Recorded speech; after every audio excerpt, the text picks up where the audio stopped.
Morning. So first let me say this, everything's going to be okay. It really is. Now you're going to hear from a lot of futurists today. You just heard from Gerd, and you're hearing from me right now, and there's more later. People who are paid to live a year or so in the future and then come back and tell you how it is. In my future, I live in 2015 at the moment, in my future, in 2014, PowerPoint will be made illegal. So I don't have any slides to show you, I'm afraid. But the other speakers will, of course, and that's okay, because their future, the future that they live in and the one that they come back and tell you about is not the same as mine. Indeed, at this point in any talk by a futurist, they usually come out with the quote from the science fiction writer William Gibson, who says, "The future is already here, it's just not evenly distributed." And I've recently realized that for every possible pronouncement about the future, and especially the future of media, everything you will hear today and everything that you have heard in many conferences like this over the past few years, every possible alternative, everything you have heard is both absolutely true and absolutely not true. Everything you'll hear about the future of media, everything you'll hear, is true for at least 10 million people. It's also completely false for hundreds of millions of people. Every alternative I could tell you about the future of media, we could find 20 case studies. Second screen, attention economies, video on demand, personalization, filtering, all of that sort of stuff, example and counterexample over and over again. Everybody is right, and everybody is also completely wrong. The truth is that the future of digital is driven by forces which make it completely unpredictable. The main one is Moore's law, which is the rule of thumb in the semiconductor industry and the microchip industry that says that the computing power for the same price doubles every 18 months, every 12 to 18 months. Now this means that a 5-year plan today will have to take into account technology 64 times as powerful as that we have today. We can't possibly imagine what the technology that people will have in their pockets and on their laps and in their homes in 5 years' time will be. Just as 5 years ago, we couldn't imagine today's technology. 10 years ago, if we'd been making a 10-year plan 10 years ago, we would have had absolutely no idea whatsoever about the year 2013. Because we would have missed YouTube, we would have missed Facebook, we would have missed Twitter, we would have missed the iPhone, Netflix, all of the other things you're worried about. So if you're making a plan for 2020, you have to bear in mind that there's no way at all that anybody can tell you what the world will be like in 2020. And anybody who says that they can is probably trying to sell you something or feed off your personal fear of change. And when we talk about the future, there's really a tendency to forget the fact that it arrives a day at a time, that these challenges aren't on a deadline. The Godzilla of the internet isn't about to attack the Tokyo of your public media. It's not as if it's in the diary that the future begins the day after tomorrow. The future began just now, and again, and again, and again. These challenges we face, the ones we'll be talking about for the rest of the day, are not walls to run up against and try and climb over, but they're journeys, and we take them a step at a time. So what can we do? What can we do for the rest of the day if the whole point of the digital future is that it moves so fast in such weird ways that we can't possibly predict it? Well, what's the point? Well, I think that if we want to look to the future with any form of intellectual integrity, we need to look back to first principles. We need to look back at what is the point of public media? Why do we need it as a society? What good does it do? And it seems to me that if we address those questions, That will give us a basis from which to move forward. And until we have that basis, we can't possibly make decisions about social media or whatever the fashionable thing is this week.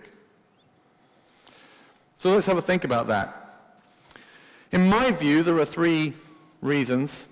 You'll all have your own different reasons as well. The first one, I think, is that public media should produce cultural artifacts of the sort of quality or specialization that their value is predominantly something other than monetary. We'll get back to all of these in a minute. The second one is that it should reflect and define the national culture, both inwardly and outwardly. And the third is that it should report the news freely, fairly, and above all, fiercely. None of these 3 things are incompatible with a new digital landscape, but then again, neither are they dependent on it. In fact, it's the other way around. If a digital technology doesn't help in fulfilling any of these guiding principles for public media, then they are irrelevant to you. And you don't need to pay any attention to them. That it's popular, that it's fashionable, that it's profitable, that it's cool, doesn't make it important to you in this room today. It might be entertaining, it might be interesting. It's not relevant. We can relax a little bit. So let's look at those things one at a time. Quality. I think in the future of public media, quality might mean doing less stuff. But of course, the most important thing, and I think this is the key issue, quality absolutely means changing the way that public media measures success. If there is one thing that you can do today to do more for the future of the industry than anything else you could possibly do, it is to change the way you define success. Change the way that you keep score. At the moment, media companies are judged on ratings and revenue. But perhaps, for public media, ratings and revenue are not the game to be playing.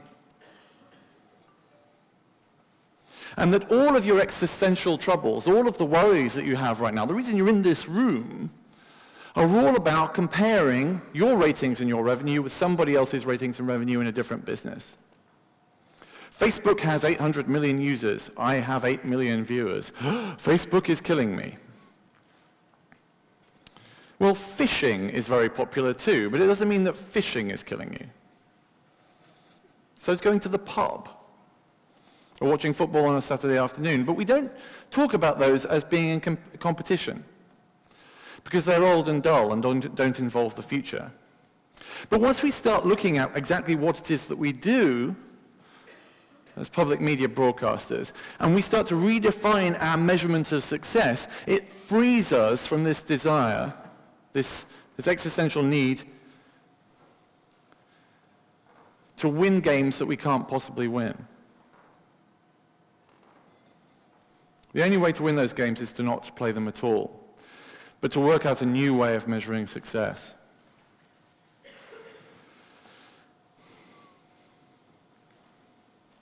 Reflecting the national culture both inwardly and outwardly. In today's world, the nation-state is a little bit fuzzy.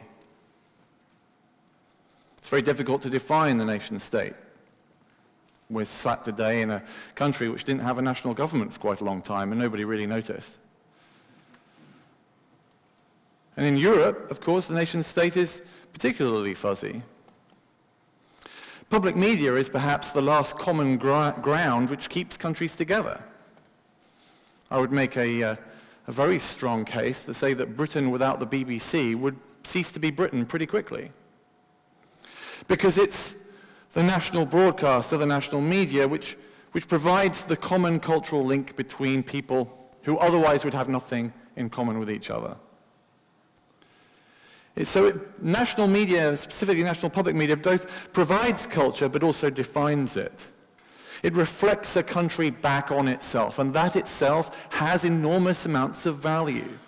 Societal value, not monetary value or ratings value, but societal value, and perhaps that's one of the things that you can judge yourself on. So we have to make sure in the future that the reflection of a culture back on itself is both correct and truthful about the culture and about the country it's the broadcaster of, but also useful. Perhaps that's the future you should be aiming for. Of course, reflecting the culture outwardly is also big business. The soft power of public media is the hot new investment area for 2013. And of course, we not just have the BBC, but we have Al Jazeera for Qatar, we have France 24, CCTV News from China, Press TV from Iran, which is quite funny, Russia Today, all of the other national broadcasters, as a tool of soft power and outward diplomacy. So perhaps that is a way of measuring whether or not you're winning as national broadcasters.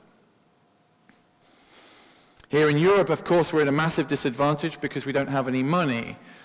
China television has an annual budget of $8 billion for its foreign language operations. That's 80 BBC Radio 4s a year. The programming must be amazing, but anyway. Of course, all of these things, the culture reflected inwardly and reflected outwardly, are inherently political issues and will get you into an awful lot of trouble. But at least that means you're relevant.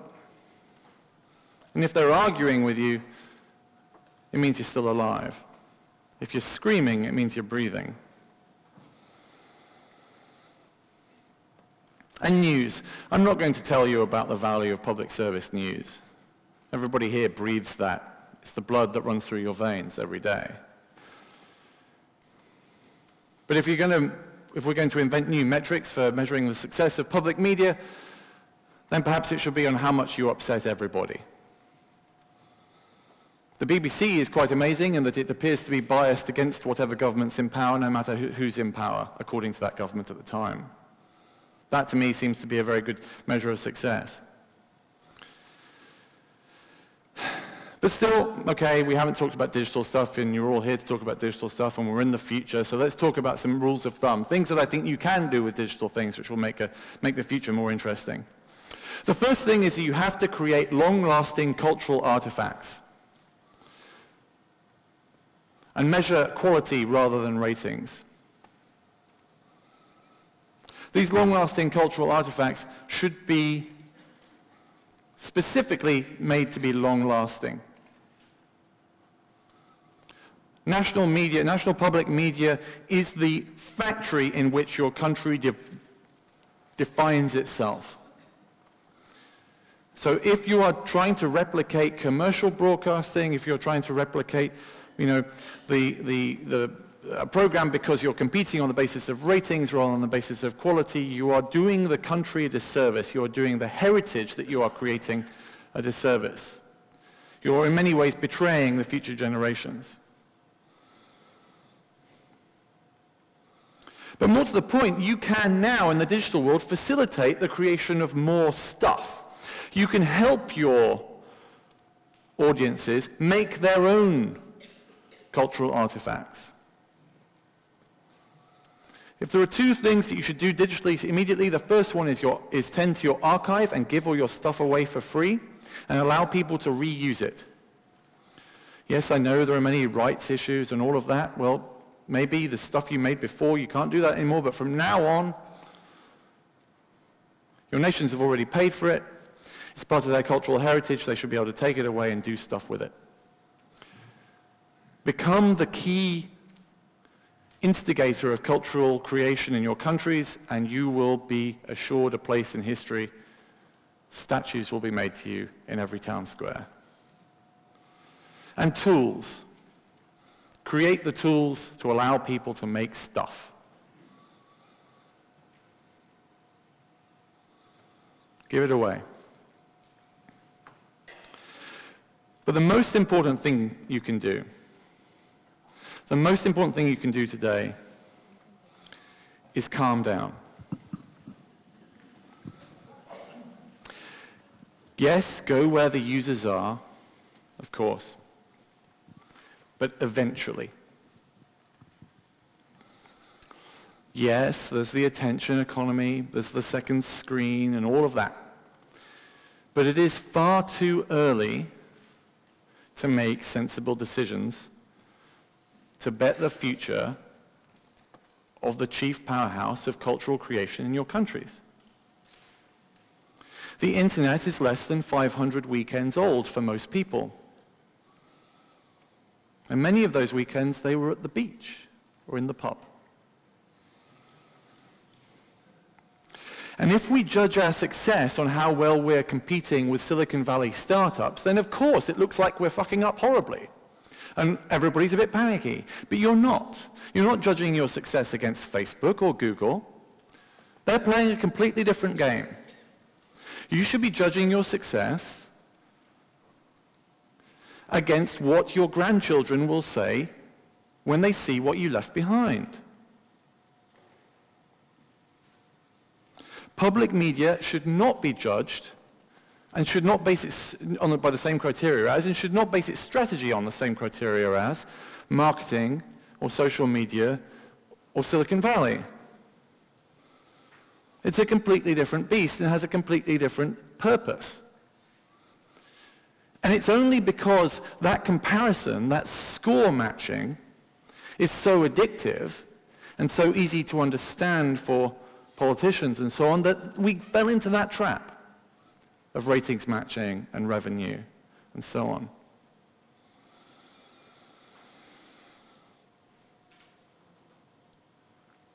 Commercial success, or at least the growth demanded by venture capitalists, does demand that other sectors, social media and advertising and so on, pays complete attention to the latest technological fad. But public media is playing an entirely different game, and you need to maximize for the production of culture and not for the production of money. One of my favorite authors is an author in the UK called Terry Pratchett, who writes very funny fantasy books. I read all of them when I was a teenager, and there was one of them which is all about the opera house in this fictional world that he writes about. And he talks about the opera business model. It says the ordinary business model is you put money in, you do something, you get more money out. That's the standard business model. He said the opera business model is you put money in and you get opera out. That's a measure of success. It's not the measure of success that the business world would see as a measure of success, but we're not in business, we're in making opera. And the same for public media. You're judging things by the wrong score. And because of this, we risk everything. We live in an incredibly interesting time, an incredibly difficult time of change and uncertainty and financial distress. And it's a time where just this sort of citizenship and culture becomes the most valuable.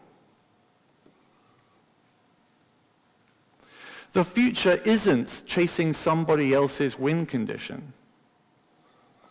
You here are the guardians of incredibly important institutions. And you run the risk in chasing the shiny thing, in cheapening and weakening something which we really need more of every day.